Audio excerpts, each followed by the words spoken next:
bertanya, tadi Antum sempat membahas tentang sifat-sifat Allah yang sempurna.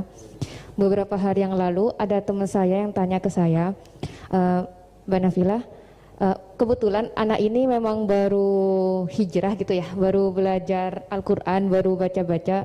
Dia tanya, Mbak Nafilah, Allah itu boleh nggak disifati sama sifat yang mohon maaf kurang baik seperti makar, penipu atau yang lain, karena Allah kan sangat sempurna. Dan dia kebetulan waktu itu dia lagi menyebutkan ayatnya ke saya yang wayamkurullah wayamkuruna gitu. Wa makaru wa makarullah wallahu khairul makirin wa hum la yash'urun. Nah, di situ dan di surat Al-Anfal juga ada ayat yang tentang Allah itu sebaik-baiknya tipu daya gitu, mempunyai tipu daya yang sebaik-baiknya. Nah, itu kan menunjukkan kalau Allah itu punya sifat tipu daya. Jadi dia waktu itu agak ngotot ke saya, berarti Allah juga bisa dong disifatin sama sifat yang jelek-jelek yang seperti itu Mbak Nafila gitu katanya. Menurut Antum itu gimana? Saya juga masih belum jawab sampai sekarang pertanyaannya teman saya itu, karena saya masih bingung gitu. Jadi saya tanya sama Gus gitu, mungkin ada pencerahan gitu buat saya menjawab gitu. Terima kasih. Assalamualaikum warahmatullahi wabarakatuh. Itu begini ya, jawab seperti itu rileks saja. Yang jelas jenengan harus terima kasih sama yang tanya, nganggep jenengan pinter itu. Sampai tanya itu berarti nganggep jenengan pinter. Itu satu prestasi, itu orang nggak semua orang ditanya itu. Itu begini ya kalau dalam ilmu balaghah. Makanya saya ini kan pengajar ya, pengajar fikih juga pengajar balaghah, juga pengajar tasawuf, pengajar mantek. Kalau di pesantren kan memang semua itu diajarkan Pak Fatullah. Ini juga dulu mondok di buyut-buyut saya di Kudus itu, di pondok tertua di Kudus buyut saya. Makanya hormat saya itu bukan karena beliau punya etika, memang aturannya harus hormat gitu. Saya juga harus hormat beliau karena beliau rektor, ya sudahlah saling menghormati. Bapak itu kalau sama penanya itu hormat, ditanya, dia sudah sopan. Jadi kita harus menghormati orang sopan. Yang tanya hormat ke kita karena kita dianggap alim, kita hormat sama penanya karena orang sopan. Mau tanya itu juga gengsi loh. Masa dokter tanya itu kan ribet kan? Saya kemarin ditawani di Unisula, masuk dikasih dokter honoris causa. Kenapa Gus gak mau? Saya takut kalau masuk neraka, masa dokter masuk neraka kata saya. Kan ya tidak lucu juga itu. Akhirnya dokter-dokter itu, iya Gus, saya tidak pernah kepikiran ya. Akhirnya mereka terus mau udah takwa, udah Gus kita harus takwa, kan malu dokter kok masuk neraka. Oh begini jawabnya ya. Semua ilmu itu harus kita pelajari karena melihat sisi ekstrimnya, sisi buruknya. Ya saya ulang lagi ya. Ilmu itu harus Anda pelajari karena melihat sisi ekstrimnya, sisi buruknya kalau kita tidak tahu. Sehingga dengan cara itu kita tahu secara serius. Misalnya nikah sekali gak sah kategorinya zina. Misalnya. Kenapa anak angkat dilarang oleh Islam? Saya ulang, kenapa anak angkat dilarang oleh Islam? Kalau mau baik saja, tapi gak perlu ada anak angkat. Karena apa? Sekali perempuan ini tadi ditulis misalnya binti Fathul Wahid, binti Bahauddin, itu nanti di KUA itu dikira itu walinya. Padahal hakikatnya tidak walinya. Maka enggak. Nah, ketika ini menikahkan, nikahnya sah enggak? Enggak kan? Karena dinikahkan oleh orang yang hakikatnya tidak walinya, itu satu. Sisi ekstrim kedua adalah ini nyata pernah terjadi. Anak ini kuliah terus pacaran. Ternyata pacaran sama kakak kandungnya. Jadi itu ceritanya ada anak dari Bojonegoro tipe anak angkat sama orang Jakarta. Singkat cerita sama-sama dewasa kuliah. Sampai pacaran, sampai mau kawin. Nah, pas mau kawin itu yang lamar adalah Pak D-nya. Pak D yang Bojonegoro datang ke Jakarta. Terus dia ngetik, ini kok rumah yang dulu saya titipin ponakan saya. Ternyata itu adik kandung. Karena si adiknya tadi pakai binti langsung yang Jakarta. Sehingga anak Bojonegoro perasaannya pacaran sama anak Jakarta. Nah, di sini kelihatan betapa hebatnya Islam ketika benar-benar melarang anak angkat dengan makna menasabkan. Kalau dengan makna kasih sayang nggak apa-apa ya, tapi kalau dengan makna menasabkan nggak boleh. Paham ya? Karena ada sisi ekstrim nanti bahayanya tadi. Nah, terus, ilmu balaghah juga gitu. Di antara sisi ekstrimnya ilmu balaghah adalah kalau kamu tidak memahami balaghah, maka kamu akan mengatakan Quran ini bohong. Karena kamu tidak tahu tasbih itu apa. Terus misalnya gini. Allah memaklumatkan di Quran bahwa orang kafir itu sumum bukmun umyun. Sumun artinya itu budak, tuli. Bukmun artinya bisu. Umyun artinya buta. Itu kalau kamu nggak ngerti balaghah, maka faktanya apa? Ternyata orang kafir tidak tuli, tidak bisu, tidak buta. Tapi kalau kamu ngerti balaghah akan tahu ini tasbih yang balik, perumpamaan yang sempurna, kesusastraan. Jadi kalau orang muji Nabi itu nggak boleh bilang anta kasamsi, itu kurang keren. Kamu ibarat matahari, kurang keren. Kafnya dibuang, anta samsun, anta badrun. Kamu matahari, kamu rembulan. Nah, kalau orang sedang pacaran itu kalau bilang kamu ibarat bunga, itu kurang keren. Wah, kamu ya bunga saya itu kan, terus keren kayak. Nah, itu balaghah. Nah, di antara balaghah itu ada namanya wal ityan bil kalimah lil musyakalah. Jadi mendatangkan kalimat bukan dengan makna semestinya tapi lil musyakalah. Musyakalah itu perimbangan. Wa makaru wa makarawah. Mereka bermakar dengan tipu daya. Wa makarawah, dan Allah pun melakukan itu. Berarti Allah menipu daya mereka. Ya enggak. Kalau dilakukan orang baik itu namanya kecerdasan. Tapi kalau dilakukan orang dolim itu namanya tipu daya. Jadi misalnya gini, ada orang bikin alarm supaya maling itu terdeteksi atau pakai CCTV, itu namanya kecerdasan. Tapi kalau maling pakai CCTV untuk kalau nyolong, ngerti pergerakan yang punya rumah. Jadi sama-sama melakukan itu tapi beda. Sama mati juga gitu. Ketika kita pecundang matinya mati sangit gitu. Tapi ketika kita pahlawan matinya mati syahid. Artinya ya sama-sama mati.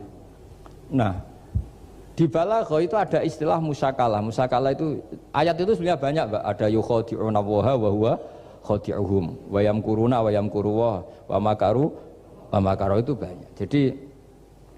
Jadi di antara sisi yang harus kita pelajari dari ilmu balaghah adalah kalimat itu banyak yang tidak semestinya. Ya itu tadi, misalnya kita bilang coba kamu jalan dulu. Kalau kita bawa mobil, maksudnya mobil itu jalan, kita duduk, tapi kalimatnya tetap sudah kamu jalan dulu. Mau naik mobil kok dibilang jalan. Jadi berdiri juga gitu. Ya yuhal muddatsir kum fa'anzir, kum berdirilah kamu. Berdiri maknanya mengurus sesuatu yang serius, itu orang Arab bilang berdiri. Sehingga disebut wayuqimuna sholat, dan mereka mendirikan sholat. Apa semua sholat itu bentuknya berdiri? Nah, nuruti cangkem elek kan protes ya? Makanya begitu juga sholat itu harus menghadap kiblat. Yang bener aja, kalau pas sujud menghadap apa coba? Menghadap tanah kan? Jadi kalau nurutin bahasa ini nggak ada yang bener gitu. Maka berhati-hatilah dalam bahasa, karena bahasa itu nggak jelas. Kalau kamu sedang senang istri kamu, mesti bilang gini, wah saya cinta kamu karena kamu cantik. Harusnya istrinya tersinggung. Tersinggung gini, berarti suatu saat kalau saya jelek Anda sudah tidak cinta kan? Kebetulan para istri tidak pinter sehingga dipuji gitu ya seneng. Sebetulnya itu tidak pujian, itu bahaya itu. Berarti dia mencintai saya sejauh saya masih cantik. Kalau enggak ya sudah macam-macam. Dan ya rata-rata macam-macam betul itu. Artinya bahasa itu nggak usah dimaknani. Makanya saya kemarin bilang sama Pak Rohidin itu, Mbok ya UI itu kalau ngaji misalnya Bukhari dengan pemaknaan ulama. Karena maknani bahasa ini satu pekerjaan yang kalau tidak ulama tidak bisa. Apalagi bahasanya Rasulullah SAW. Bahasa itu susah. Dalam keseharian saja kita maknani susah, apalagi bahasanya Quran dan hadis. Ya contoh paling gampang gitu. Wa yuqimuna sholat, mendirikan sholat. Kita berdiri tegak demi bangsa ini. Memangnya perang harus berdiri, kadang harus tiarap kan? Jadi bahasa itu selalu sering, kalau di balaghah disebut hakikat dan majas. Ada makna hakikat, ada makna. Dan itu harus kita kaji. Kalau enggak ya fatal, memang hasilnya fatal. Kalau enggak ya. Makanya saya dulu ketika ngaji itu ya banyak santri yang agak kurang ajar betul. Sampai Sanghyang Rajana gini Pak Khalil, Anda orang teknik pasti tahu. Gus, soft paling baik itu yang mana? Soft awal kata saya gitu. Baru agak baik kedua, ketiga. Ya kalau gitu gampang Gus, masjid tuh bikin selatan utara, semuanya soft jadi awal. Selagi bentuknya barat timur pasti ada 2-3. Paksa mereka di soft awal dengan desain masjid selasa utara apa? Bukan manjang ya, selatan utara, sehingga semuanya di soft awal. Terus dia tanya lagi, lalu soft paling baik mana? Yang sisi kanannya imam kan itu urutannya. Ya sudah, imamnya letakkan paling selatan. Sehingga semua makmum posisinya di kanan.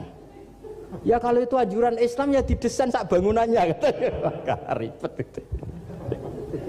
Coba kalau kamu jadi kiai ditanya gitu mangkel apa enggak? Wah ini kurang ajar betul orang ini. Selagi bangunannya memungkinkan soft 2, 3 pasti nanti ada soft 2 dan dipaksa saja, yaitu tadi bangunannya memanjang selatan utara, imamnya diletakkan paling selatan. Terus saya gantian tanya, lalu setelah begitu yang paling afdol siapa? Yang paling dekat? Ya sudah imamnya kerubuti saja gitu. Itu, nah makanya yang sering perdebatan NU dan Muhammadiyah, dan itu kalau mau dianalisis secara ilmiah sebetulnya normal semua. Karena teks hadis itu memang butuh pemaknaan. Nabi, saya beritahu ya, Nabi itu kalau habis sholat itu memang di semua teks itu akbala ali nabi wajih. Saya sering ketemu tokoh-tokoh Muhammadiyah ya baik-baik saja, ketemu tokoh NU ya baik-baik saja, karena ini masalah teks. Saya ulang lagi, karena Rasulullah SAW idan sorofa min sholatihi akbala ali nabi wajih. Nabi setelah sholat itu menghadap ke musolli, ke makmum, kira-kira kalau Indonesia menghadap ke timur. Tapi di sebagian riwayat, Nabi itu kalau habis sholat itu melakukan sesuatu yang menunjukkan kalau dia sudah selesai sholat. Jadi filosofinya itu yang penting memaklumatkan kalau beliau sudah sholat. Karena dulu itu begini, Nabi itu kan tokoh sentralnya, beliau akramul khalqi, beliau sayyidul anbiya wal mursalin. Sehingga orang tuh kadang lari itu dari jarak 7 kilo, 6 kilo, 7 kilo lari supaya menangi sholat bersama Nabi. Nah, ketika mereka jadi posisi masbuk itu tertinggal oleh imam. Kalau Nabi posisi tetap menghadap ke barat dengan posisi orang sholat, nanti yang baru datang ngira Nabi masih sholat. Dan kalau kadung makmum ternyata Nabi sudah selesai. Itu sholatnya namanya nggak sah. Karena apa? Mengikuti orang yang hakikatnya sudah ada sholat. Terus semenjak itu jadi ilmu, maka kesunatan bagi imam setelah salam harus memaklumatkan ke hadirin kalau sholatnya selesai. Itu bisa dengan gerakan menghadap ke makmum atau menghadap ke utara atau apalah pokoknya, yang penting jangan rokokan lah misalnya itu. Ya pokoknya itu aja disarah-sarah. Ini cerita pendapat ulama, bukan pendapat saya. Jadi segampang itu ulama. Sehingga ya orang-orang yang alim dari kelompok Muhammadiyah yang lihat NU yang begitu ya biasa, yang alim melihat Muhammadiyah gitu ya biasa. Karena kita ini masalah teks. Apa? Masalah teks. Teks itu mesti orang akan memaknai secara proporsional. Saya berkali-kali menyontohkan kemarin ngaji di Ulil Albab. Wa ma min amin illa wa yukhayyalu takhsis. Tidak ada kalimat umum kecuali terbayang khususnya. Enggak boleh kalimat selalu umum. Misalnya saya contoh paling gampang itu tadi. Cong nak melaku job lengaan itu. Kalau jalan jangan toleh kanan toleh itu. Semua ilmu adab pasti begitu. Tapi kalau di jalan raya tetap enggak melengak. Tapi itu enggak diutarakan oleh orang tua kita karena anak ini pasti paham lah kalau mau nyebrang jalan ya harus.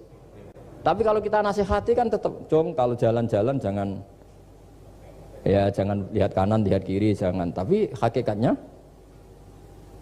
sama. Cong kowe nak sholat sing anteng tuh kan enggak gerak. Wah ya enggak sah lah, tahu enggak rukuk, enggak sujud, anteng aja. Ada ini cerita. Jadi kalimat itu sesuatu yang pemaknanya itu pasti proporsional gitu. Kalau kamu sholat dinasihati gimana? Sing anteng. Ya sholat kalau anteng sah enggak kira-kira? Enggak sah kan berarti enggak rukuk, enggak sujud, kan anteng aja diam aja. Ya sama, saya berkali-kali nyontohkan istri kamu kalau sedang baik dengan kamu, sudahlah Pak, kamu ingin apa saja tak dukung, bilangnya apa saja. Tapi kamu jawab, saya ingin poligami, wah perkara itu. Padahal bilangnya apa saja. Maksudnya kecuali itu kan gitu. Nah, ya makanya ini cerita lah. Quran itu ada sekian kalimat yang maknanya itu proporsional. Seperti wa makaru. Jadi misalnya gini ya, contoh paling gampang yang populer. Nabi di Gua Thur. Gua Thur itu ya gua Arab ya. Kedalamannya enggak banget dalam. Terus Allah merekayasa itu dengan cara ada laba-laba yang masang jaringnya di situ, terus ada burung dara yang di situ. Itu ya disebut makruh, rekayasa Tuhan. Tapi orang pasti sepakat itu namanya kecerdasan. Karena orang kafir yang mengklaim dirinya cerdas, dirinya terlatih, dirinya ahli mendeteksi musuh, ternyata hanya ditipu seperti itu, nggak tahu. Nah karena ini pekerjaan kesalehan disebut kecerdasan. Apa disebut? Tapi andaikan sebaliknya, nyuwun sewu, ada orang lari dari kejahatan, terus merekayasa seperti itu disebut rekayasa karena bentuknya kejahatan. Jadi ada sesuatu yang sama, tapi ketika dilakukan orang soleh itu baik, karena nanti itu disebut kecerdasan. Kalau dilakukan orang dolim itu buruk, karena itu disebut rekayasa. Ya kira-kira seperti itu. Baik, mohon izin satu lagi Ustaz dari komentar YouTube dari Bapak Kristiano Sulistianto. Gus, bagaimana dengan orang bodoh yang dijadikan sebagai pemimpin? Bagaimana dengan pertanggungjawabannya? Sekian Ustaz. Begini ya, kalau bodoh dengan makna kita ini kan biasa mengkaji Quran ya, terutama kita yang di pesantren, yang dosen VAI atau siapa saja yang nekuni ilmu Quran. Ada sisi manusia itu punya sifat permanen yang oleh Allah disebut wa kanal insanu dzaluman jahula. Manusia itu banget bodohnya kata Allah. Sudah banget bodohnya, banget dolimnya. Sehingga kita bilang bodoh itu sebenarnya bukan ngenyak ya. Ya memang manusia mau tidak mau harus bodoh lah. Teorinya gampang, yang perlu diketahui itu kan banyak. Toh kita harus dititipi ilmu hanya sedikit. Dari yang banyak tahu sedikit itu namanya apa coba? Bodoh kan? Jadi sifat bodoh itu tidak perlu kita hindari banget. Mbok kita sudah alim, sudah alama, sudah apalah, tetap ada saja yang kita tidak tahu kan? Lalu pertanyaannya, gimana kalau orang bodoh itu mimpin? Bodoh apa? Kalau bodoh tentang uang ya bagus. Makanya Nabi pernah ngendikan aksaru ahlil jannah al-bulhu. Nanti penduduk surga terbanyak itu orang-orang bodoh. Misalnya ada rektor, menteri, pejabat, gak pernah korupsi. Itu teman-temannya bilang pinter apa bodoh? Teman yang kroni itu bilang apa? Bodoh kan, punya kesempatan, tidak diambil, itu namanya bodoh. Tapi kalau malaikat bilang ini pinter gitu, karena bisa mengendalikan apa? Nafsu. Makanya kalau pertanyaannya gimana hukumnya orang bodoh yang mimpin? Bodoh apa? Kalau bodoh cara mimpin ya memang keliru betul. Wong bodoh cara mimpin kok tetap mimpin. Tapi kalau dia bodoh, nggak tahu caranya korupsi, nggak tahu caranya selingkuh, nggak tahu caranya nggak bener, itu ya pinter itu. Karena Nabi itu yang kadang muji itu aksaru ahlil jannah al-bulhu, masyhur hadis itu. Kebanyakan penduduk surga itu orang-orang bodoh. Sampai Mbah Mun tuh kalau guyon ya lebih guyon timbang jenengan. Kata Mbah Mun gini, aku itu saake suar wargane wong-wong bodoh, saake kenaan malaikat. Kan di surga itu orang akan dikasih sesuai keinginannya. Wong desa-desa itu taunya makan enak kan jadah, terus uduk gitu. Terus bayangkan cantik itu ya orang ya kayak gitulah, orang desa rodok melek sidik ya cantik, terus bangir sidik ya cantik. Karena surganya memberi yang diinginkan, akhirnya menunya ya itu saja. Karena dia kan nggak pernah makan pizza, terus nggak pernah melihat orang cantik Pakistan, Turki, jadi seleranya ya itu. Jadi kata Mbah Mun, mulane wong sing pengalaman, jadi kok surgane mewah. Itu kan bayangkan kamar mandi, mungkin ya kamar mandi di kampungnya kan itu udah bagus ini. Ya saya tidak tahu apa betul begitu apa enggak, ini guyon itu. Nah bodoh ya seperti itu. Jadi kalimat bodoh itu ada bodoh beneran, itu memang bener-bener bodoh. Tapi di beberapa ilmu tasawuf, bodoh itu kadang dipuji, yaitu tadi aktaru ahlil jannah al-bulhu. Kebanyakan penduduk surga itu orang bodoh ya kayak kita. Kalau kita rektor atau menteri keuangan atau pejabat kok tidak korupsi, itu kata teman-teman KKN kita itu apa namanya? Bodoh kan, ada kesempatan kok enggak dimanfaatkan. Tapi kata orang-orang baik itu pintar. Pemimpin ya gitu Pak Rektor. Jadi saya merasakan jadi kiai. Saya itu nggak suka mimpin. Karena sebetulnya takut kalau orang ini tidak mandiri. Semua kok tanya kiai, semua tanya. Ya kadang orang saking percayanya kiai itu ngasih nama anaknya saja tanya kiai. Padahal bisa baca kitab. Kadang ya dia doktor dari Al-Azhar. Ya kamu itu ngalim kok nama saja tanya kiai, apa memang kamu nggak bisa? Wah biar barokah Gus kalau nama dari jenengan, ribet kan? Ini kan ribet. Akhirnya saya tidak mau, barokahnya tidak mau itu terus mereka mau memberi nama sendiri. Makanya kata bapak saya itu kalau ono imam masjid wis tuwek ngimami terus, itu gak istiqomah hak jenenge, mau digenti. Jadi artinya kalau ada seorang imam masjid tuwek sudah batuk masih ngimami saja.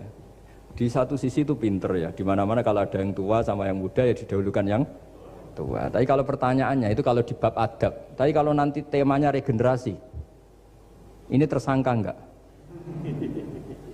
Ya saya ulang lagi ya, ada imam tua sudah batuk-batuk. Kalau temanya akhlak dibenarkan, di mana-mana kalau ada yang tua yang jadi imam ya tua. Tapi kalau temanya regenerasi, Tersangka kan dia. Lah ini lainnya gimana ini kok nggak regenerasi? Artinya gini, makanya saya bilang kalimat bodoh beneran apa bodoh yang relatif nisbi. Jadi manusia itu seperti itu, makanya disebut wakanal insanu zaluman jahula. Di bab adab dia benar jadi imam, tapi kalau babnya regenerasi salah. Makanya kalau jadi pemimpin berkali-kali, makanya benar Indonesia dibatasin 2 periode. Harusnya kalau teori pengalaman, benar mana presiden ketiga sama kedua? Benar ketiga kan lebih punya pengalaman. Tapi kalau dibalik, pakai teori regenerasi, memangnya orang Indonesia hanya dia tok yang bisa jadi presiden? Tapi kalau pertanyaannya, yang belum pernah jadi presiden sama yang pernah jadi presiden, kira-kira mimpinnya tahu mana? Ya kalau yang manusia itu bisa dibolak-balik gitu. Makanya saya berkali-kali bilang agama yang urusan sosial itu tidak ada pakemnya. Gimana hukumnya orang soleh berteman orang fasik yang dugem yang apa? Buruk. Nggak boleh orang soleh berteman orang fasik, takutnya ketularan. Tapi kalau dibalik, boleh nggak orang soleh membina orang fasik? Boleh, bisa bina kalau berteman. Kamu bisa bina orang tanpa berteman? Nggak bisa. Tapi kalau pertanyaannya, boleh nggak orang baik berteman orang buruk? Nggak boleh kan? Takut terkontaminasi. Tapi kalau dibalik, boleh nggak orang baik membina orang buruk? Boleh, bisa bina kalau berteman. Boleh nggak berteman sama orang buruk? Jadi makanya di sini ini kalau sudah sosial itu ada muktadul hal namanya kalau dalam pesantren itu. Konteksnya apa? Apa? Konteksnya apa? Makanya sekarang ada Covid itu juga gitu. Wah ini enak copet itu. Polisi nggak boleh nangkap, jaga jarak Pak. Jadi kalau nyopet ya sekarang, kalau maling sekarang. Kalau mau ditangkap saya positif. Itu kan ribet kan. Jadi, itu betul benar nyata. Saya kan punya santri polisi banyak Pak. Kemarin saya ke Semarang cerita. Yang cerita itu reskrim dia kasat. Itu cerita. Kemarin tuh ada Gus maling sudah ditangkap lepas. Itu yang jenis positif. Itu gak ada yang berani nangkep itu. Jadi polisi hanya ngepung tok. Bingung gitu. Polisi ya takut mah positif orangnya. Dikepung, pokoknya kalau lari tembak sambil nunggu tim APD yang lengkap baru ditangkap. Ya saya kira doi.